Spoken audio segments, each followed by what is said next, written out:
You are living good lives. Comparatively speaking, as you look around other humans, you're doing fine. But comparatively speaking, with what you could be doing, you are living mediocrity. Compared to what you could be doing, you are scantily beginning to discover the excellence that this time-space reality holds for you. You have not even begun to tap in to the vibrational escrow that you have personally amassed here in this physical life experience. You've not begun to live what you can live, only because you do more observing about what is than you do thinking about where you're going. As you begin to train your mind to focus upon things you want rather than things you've got, as you begin to care so much about how you feel that you guide your thoughts based upon their feeling quality rather than upon their factual quality, as you care about how you feel rather than wanting to express the truth of a thing, there are a lot of things that are true that you don't want, and yet you feel virtuous because you express the truth. And we say, if you keep beating the drum of things that are true that you don't want, you keep creating more things that you don't want that are true. In other words, law of attraction does not discriminate. And that's the wonderful thing about law of attraction. It allows you your freedom to choose. You are so free, you can choose bondage, you see. Yesterday someone said, but what about those things that come out of the blue? And we say, nothing comes out of the blue. It comes out of the oblivious. In other words, nothing comes out of the blue if you are aware of the way you feel. And you can start right now. The next thing that happens that is big in nature, that feels really good or really bad, settle into it and say, oh, I can really feel this. And then reach for recent thoughts that evoke that same feeling and say to yourself, I saw this coming. I saw it coming. I sensed it coming. I felt it coming. I knew it was coming. Expectancy is about being aware that this behavior brings forth this experience. And we want you to begin to expect the manifestations that come from the patterns of thought, because that's how all things are created. Before there is what you call manifestation, there is strong, long, steady thought, consistent thought about it. So to be the deliberate creator of your reality, you want to direct your thoughts. When you are directing your thoughts, you have to know what is the direction that is leading you toward what you want and what is the direction that is leading you toward what you don't want. Have you ever had a decision to make and so you decided you would poll the people that are close to you? And every one of them gave you a different answer. This one said, do it. This one said, don't do it. This one said, do it, but do it this way. This one said, do it, but do it this way. They drive you out of your mind because they can't possibly give you guidance that is good for you. They can only give you guidance about you that is good for them. Because everyone must factor in how this fits into their life experience. Everyone is selfishly oriented. You cannot help but see through the eyes of self. When you go to the car dealer and you say to him, which do you think is the best car for me? He will tell you which is the best car for him to sell to you. He doesn't have the ability to factor in all of the things that you've been living that have made you know specifically what you want. If you leave it to him, he'll sell you what works best for him. When you go to the doctor or the dentist or to anyone who has something that they are offering to you, they cannot help but factor in their relationship with you as they are counseling you. And that is not a bad thing at all. And we certainly do not mean that they are not well-meaning in their effort to assist you.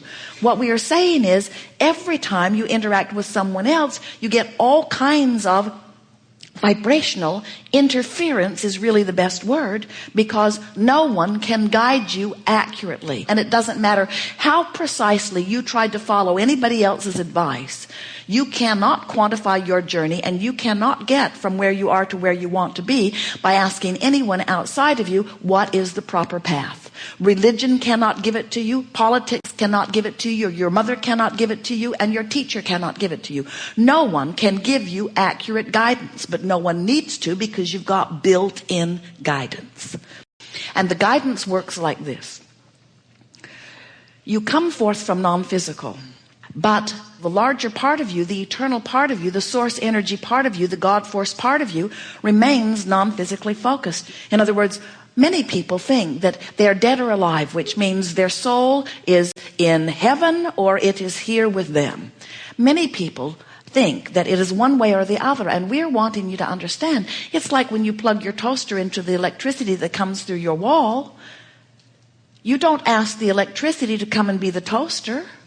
You're happy that the electricity remains the electricity and that it powers your appliances. You understand the difference between the source of the energy and the toaster. And so we're not wanting to be disrespectful, but you are the toaster. You are the extension of source energy, but the electricity, the source, will always remain non-physically flowing to you. So this source energy is always there flowing to you, and life is causing you to have a constant expansion of personal desires. And we cannot emphasize accurately or enough the power and importance of the personal part of your desires. You are uniquely, personally perfect. You are uniquely asking, and Source is delighted to respond to your unique requests that are born out of your unique life experience and perspective. Every single one of you is unique and appreciated. So you live life, whatever it is, and out of it you ask for those unique things. Now many of you say, oh, the things I'm asking for are not that unique. And we say, yes, they are. The combination of the life you live and the rockets of desires that shoot out of you and the vibrational escrow that is amassing on your behalf because of all that you've lived before and what you're living now is a unique part of the expanding universe, and every bit of it is of value. So you are uniquely asking, and your source energy is now standing in vibrational alignment with what you have asked for. Because when you are having exposure to an experience and you know what you don't want, source energy does not turn its attention to what you do not want. But in the moment that what is wanted is born out of that, source energy gives that its undivided attention. And that's why the expansion of the universe and the evolution of all species is so assured. In other words, every particle of consciousness, even the one-celled amoeba or organism, is having its perspective, its exposure to its experience. And as it is having its exposure to its experience, it is giving birth to improved preferences. And so, because source energy turns its undivided attention then to what is being asked for, then you in your human form have done what you said you would do. You've come forth like pioneers, and you've carved out something that would be even better. And the larger part of the source energy turns its undivided attention to that improvement, and the expanded universe moves on. That's why about global warming, as they look at a pocket here and a pocket here and a pocket here of things that are not to their liking in the moment, no matter what any of them say from their very narrow human close-up perspective of what's going on here on this planet. Because when something that you see that you do not like causes you to launch a rocket of desire, and because source energy, the energy that creates worlds, turns its undivided attention to what you are now asking for, you have to know that even as you're beating the drum and fearing global warming, that you're asking for improvement, and source is flowing with the improvement. So life must continue to get better on this planet. Do you know that it is at the best it has ever been and improving? How you look at what is now out on the leading edge and call it declining when it is expanding and improving can only be because you're looking through the narrow eyes of human perspective that are in this moment beating the drum of lack in some way, and you've disconnected yourself from the view of broader perspective. You are magnificent beings, and we love you very much, and what you add to the evolution of all that is enormous. But you have not yet, from your human perspective, figured out how to scrape enough dirt together to launch another Earth into orbit. You don't know what you're doing relative to things that are world nature. Global warming is not a factor that need concern you. This Earth is expanding and evolving and improving. It is not shrinking and disintegrating and declining. It is not.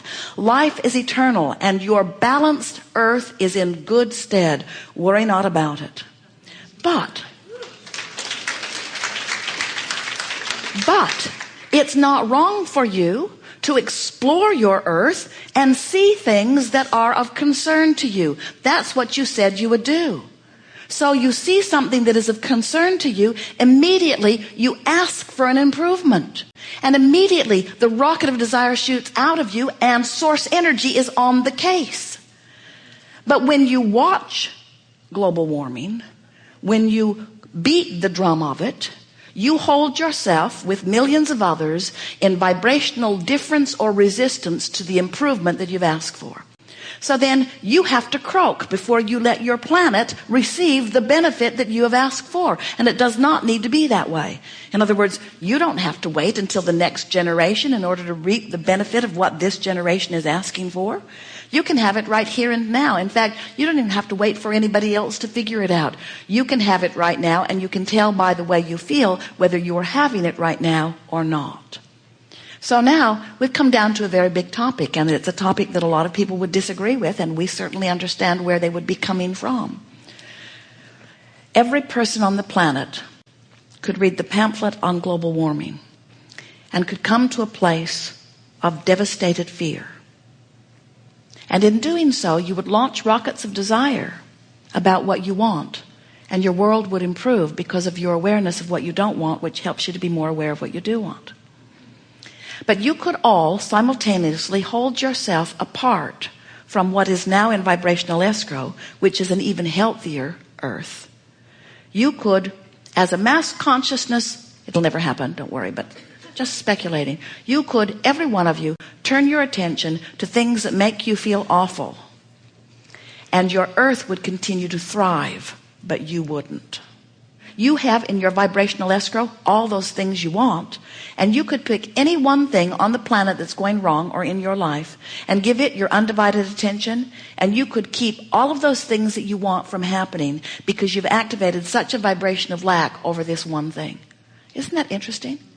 Because whatever it is that you use as your excuse to offer your vibration sets the tone for your point of attraction. Haven't you noticed that the worse it gets for a while until you come to your senses?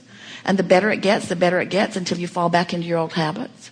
In other words, haven't you noticed that you can get on a run where you're feeling really good and things just get better and better and better, and then some old person shows up in your life or something happens and you get refocused, or you watch CNN, or you go to the movie on global warming and you have a sort of resistance relapse?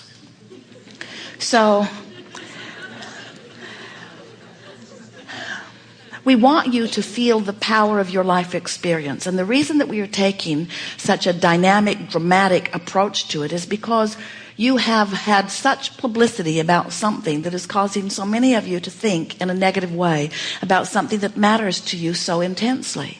And we've been saying to you for a while that this is the time of awakening. And what the time of awakening means is it's a time of greater contrast, which means it's a time of launching more rockets, which means it's a time of more answering, which means it's a time of more energy flowing, which means it's a time when, if you line up with the energy that is creating worlds and the energy that is a vibrational match to who you are, you thrive in enormous ways. And if you don't thrive in big ways. That's why the rich are richer and the poor are poorer and the well are weller and the sick are sicker. And the middle ground is not as obvious as it once was, because the energy that creates worlds is moving faster than it ever has before, which means it behooves you to find ways to move in the direction of the energy. You don't have to keep up with the energy that creates worlds, but you better be moving in the direction of the energy that creates worlds. Otherwise, it's really hard on you. It's like you're driving down the freeway and you collide with an automobile that's moving the same way that you are. It's not as devastating as if you collide with an automobile that's coming from the other direction. When you get moving in the direction of the energy, you have a much more comfortable ride than when you're bucking the current. When you move against the current that you have been asking for and summoning and has been coming for all of this time, it doesn't work out very well for you. And the first signal that you're doing that is the emotion, the negative emotion that you feel.